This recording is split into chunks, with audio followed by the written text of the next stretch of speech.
Hi, good day all of you. Welcome to our session. Welcome to our channel, Intelligible Tutorials. In this session now, I want to give the some of the topics which I am going to explain in the software testing methodologies. That means the syllabus, entire syllabus, whatever I am going to cover in all the units, I am going to give now. So just basing on that topics, I am going to clear my explanation and I will upload all my videos. So let us have a look on the syllabus. What are the contents of the syllabus? What are the things are present?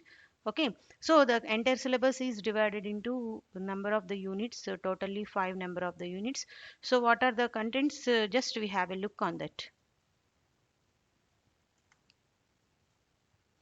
In the unit 1, we are having the purpose of testing, dichotomies, model for testing, various consequences of the bugs, and as well as taxonomy of the bugs.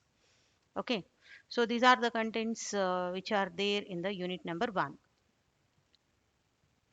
Coming to the unit 2, flow graphs and path testing, it contains the basic concepts, predicates, achievable paths, path sensitization, that means path sensitizing, path instrumentation, and applications of the path testing, etc.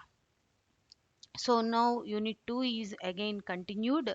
So it is also having the transaction flow testing, transaction flows, and what are the various transaction flow testing techniques, data flow testing, basics of data flow testing, and what are the strategies that we follow in the data flow testing and applications of the data flow testing. This is nothing but unit 2. These are the topics that we will cover in the unit 2.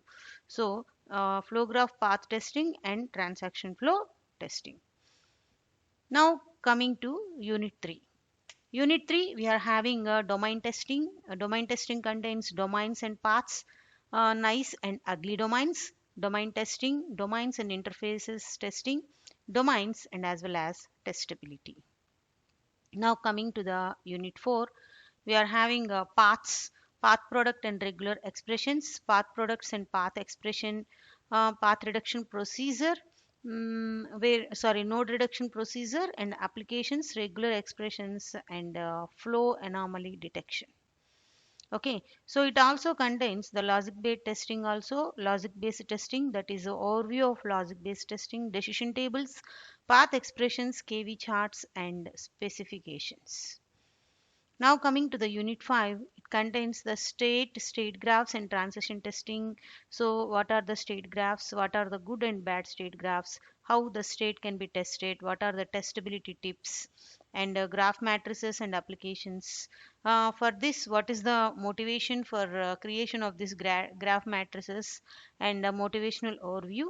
And matrix of graph relations, power of matrix, node reduction algorithm and building tools, etc, etc. So total the entire syllabus is divided into five number of the units. So we are going to discuss all these contents one by one. I will upload all my videos one by one based on these five number of the units. So not only this subject, for all other subjects, please subscribe my channel Intelligible Tutorials. So this is nothing but the overview of the STM syllabus. Thank you.